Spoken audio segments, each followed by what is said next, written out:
Well, there goes all the free stuff and sponsors. Hi, my name is Mosatana and this is Mossad Large. Have you ever bought a product because the internet told you it was dope? In this video, I'm gonna share 5 natural hair products that I regret buying.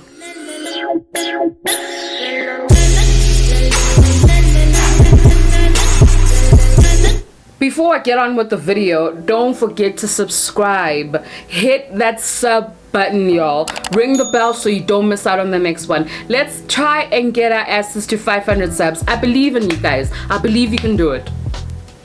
Go ahead. Also do all the other good things, like, share, tell all your friends, tell your friends' friends, and all of that good stuff. Here's the disclaimer. I personally regret buying these products for various reasons. Really high on that list is that I am tender-headed. So the combs that you're gonna see, the brushes that you're gonna see, I purely cannot use because it causes me so much pain. My partner seems to be fine with them. She uses them. I can't. I won't. I will not sit through that pain, so I refuse to do it. It's not that you shouldn't go out and buy it. I just find that some of it just didn't work for my hair. It caused me pain, and it just didn't make my hair feel like I thought it would feel. You can chuck that up to, you know, a user error or whatever. I didn't find value in it. If me from the future was there, me from the future would have been like, don't do it. Just don't do it. You're not gonna use it. You're just giving them your 150 rand. Also, I'm not counting in any particular order. I'm just counting in the order that they are closest to me. So number 1 doesn't mean it's the worst. So number 5 doesn't mean it's the least worst. What you know what I'm saying, right? Right? You get me, right? Okay. Number 1 on my list is the Ebony Gyre by Common. I don't know why I wrote taste on here, but I initially bought this because you can see this lady has like this amazingly blown out hair, and I thought this Afro comb like attachment would do wonders for my hair, but it didn't. Like you can see, it's a proper Afro comb like attachment that you would just easily clip onto the hair dryer. You just blow dry your hair that way, and then in that manner they don't have to be holding a comb and a brush at the same time. You've got this. I thought this would be easy on my arms and it would detangle my hair and blow dry my hair at the same time, but it didn't.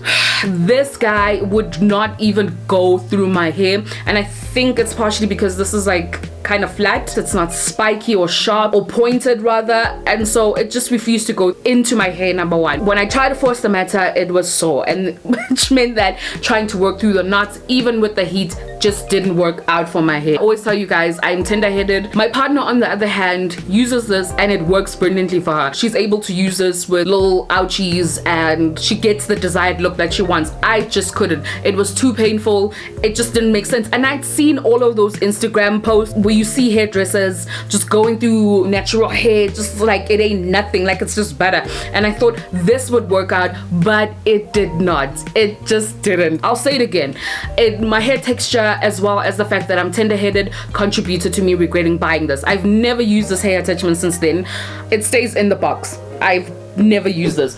Do I use the hair dryer though? Absolutely. I use the hair dryer when I'm deep conditioning. I need the heat and my heating cap fits perfectly into this nozzle. I also use it occasionally when I cannot get to some of my hair. I still use the hair dryer, but I bought it specifically for that Afro attachment and it was super sore and I felt like it was gonna rip through my hair, so yeah, I regret buying it.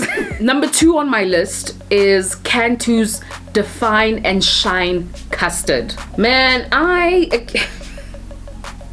remember the first time I used this was on one of my birthdays when we were still allowed to go to the outside. I remember I bought this because I wanted to define my curls using the flexi rods, and I took this out and I remember thinking this is so gel-like and my hair doesn't really like gel, but let's see what we get. Let's see what results we get. When I opened it, I was like, oh my gosh, it smells so good. It still smells good. This is about 2 or 3 years old. I probably shouldn't have it anymore, but it smells so amazing. You just want it in your hair. You know when you hug someone and you can just smell, ooh, product. That's what this smells like. It smells so good. But this guy left my hair super crunchy. So so crunchy. My hair wasn't moving, it wasn't bouncing, it wasn't going anywhere, and I suppose that's the idea. But I think I had put so much of it when I was installing the style that when I removed the flexi rods, my hair just stayed like that. I was even scared to separate it so that I get, you know, like a fuller type of look, because when I would put my finger through the curls, I would hear crunching, and I was just like, yeah, no, this is not gonna work. I tried to use it again using far less, and I still got Crunchville. And I regret buying it. I would never use it again. I think my partner uses it from time to time. She finds some sort of value in this. I regret buying this. I'd never buy this again. Number three on my list just really broke my heart, but I don't know what I was expecting, but I bought into the hype completely. I spent about, I think at the time they were like $1.99. They now go for $1.59. Also bought this at Discount. A lot of my natural hair stuff I buy at Discount. But that Denman Brush, guys, the Denman Brush hurt my feelings. I'm not gonna lie. I even did what all the YouTubers tell you to do, which is to take out every other row of bristles on the brush, and it was all kinds of so I don't even know what I was thinking. If half of my brain was missing, because I ignored the fact that, I don't know if you can tell, but look how like close together these are. If this mother sucker wasn't going through my hair, what made me think that this would go through my hair? I was just solely buying into the hype, but I thought maybe the power of Denman would have helped me, but it didn't. This was so, I wanted to have that type of YouTube hair where you just comb and, you know, it just agrees, and this brought me ouchies. It brought me ouchies in here and up there. It's just so sad. I could not put this through my hair. I could do maybe my ends sometime. I could never detangle using this brush. I would have to finger detangle. I tried using it in the shower and it wouldn't work. I tried using it maybe with some shampoo on. It didn't work. I tried using it with some coconut oil, you know, during pre-poo. It just wasn't the brush for me. It isn't. And I've just come to terms with the fact that tools are just not my friend. Even the detangling brush does its thing, but it's just not my friend, you know. Like, I use it in moderation if I absolutely have to, but yeah, tools, hey, I feel like it's a rite of passage as a natural to have owned a Denman brush in your time. It comes in all kinds of colors now, so you can have fun with it, but I would never use this on my hair again. Never. Number 4 on my list is OGX's Renewing Plus Argan Oil of Morocco Conditioner. What a mouthful. I was exceptionally disappointed with this one because I paid, I think, let me check. Right now, Discam's website says it goes for 174 Rand. And for the results that I got, I was so disappointed. Yeah, got my money and whatever. I bought this on special, but I was still upset because I paid about 125 Rand for it. And so I tried this about 3 times to give it a fair chance. Like, I was like, look at my money's worth. I'm not gonna give up on you. Don't give up on me. Let's make a Zella together, you know. And then I remember the first time I tried it, I put it on, detangle washed hair, put it on, put a plastic on, put a cap on. I didn't have a heat cap on at the time. I don't think I had one. And that's how I was deep conditioning. When I went to wash it out in the shower, my hair felt so stripped. It felt like I just washed out shampoo. I was so confused. It had that squeaky clean type of feel. It didn't feel soft or bouncy at all, which meant it wasn't penetrating right into my hair follicle. It wasn't going into the places that it needed to do. Right after shampooing and washing my hair, I got that feeling after deep conditioning using this brand. I don't know what my hair was going through. Maybe I was just dehydrated. Maybe I'm the problem. I don't know what my hair was going through, but this product did not seem to put any life or love back into my hair. It felt like whatever that needed to go into my hair just stayed on the top of my hair, and then I washed it out. I was so disappointed. So then I thought, okay, I'm gonna give you a fair chance. We can do this. We can do this all day, every day, during the day. I am gonna get my money's worth, whether you like it or not. We're gonna do this together.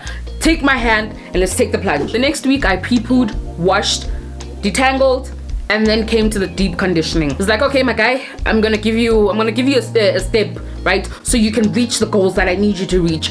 I threw in some coconut milk, or was it coconut cream? I threw in one of those into my deep conditioner, and I feel like there was a little bit of help, and that was because there was all that coconut milk or cream in there. It didn't feel okay. It didn't feel like what I expected it to be, like what I usually get when I use my regular deep conditioners or deep conditioning masks. I just wasn't getting bang for my buck. I wasn't expecting unicorns and rainbows, but I was at least expecting something, guys, something. I didn't get that with this product, and it made me sad. It made me sad because I wanted my money back.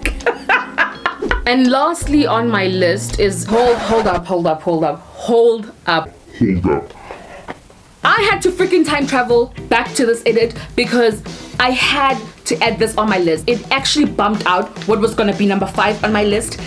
These freaking things, these freaking rollers, never again. These are by Basics, which is a brand that you can find at Discount. Don't get me wrong, I use a lot of stuff from Basics. These hair clips, for example, Basics, I love them. These, I instantly regretted buying these. These are like Velcro to my hair, and I'm the other piece to my hair. This is the side with all the bristles, and my hair was the soft side of the Velcro. I could not separate my hair from this. I thought that they were just regular bristles and it was just gonna help comb out my hair, but it didn't. It was terrible. I would never use these again. I would never recommend these again. They are a no. They are a no. I regret buying these. I bought like 3 packs because I knew that 12 wasn't gonna be enough for my hair, and I regret buying these. I have 2 other packets like this that are unopened. 2 other packets. I would never do it again. This is definitely not for my textured hair because I initially thought, okay, maybe my ends are straggly and that's why it's tugging and catching on my hair so badly. But then I tried to put it like in the parts where I know I'm struggling, and it was just as bad. I am never doing it again. Never again. I'm gonna throw these away. Actually, I'm never gonna use these. I'm never gonna use this. I'm gonna see if Kay can use them. If she can't, these are going in the dustbin, or let me know if you want these because I'm definitely not gonna be using these anytime soon. Never again. I'm sorry. I've never been this upset over a product. This was a no. It was a no. Thank you for watching. Why don't you go ahead and leave a comment down below telling me what product surprised you on my list, or what product do you regret buying in your natural hair journey? Stay safe, stay inside. If you have to go out, wear a goddamn mask, and I'll see you in the next one.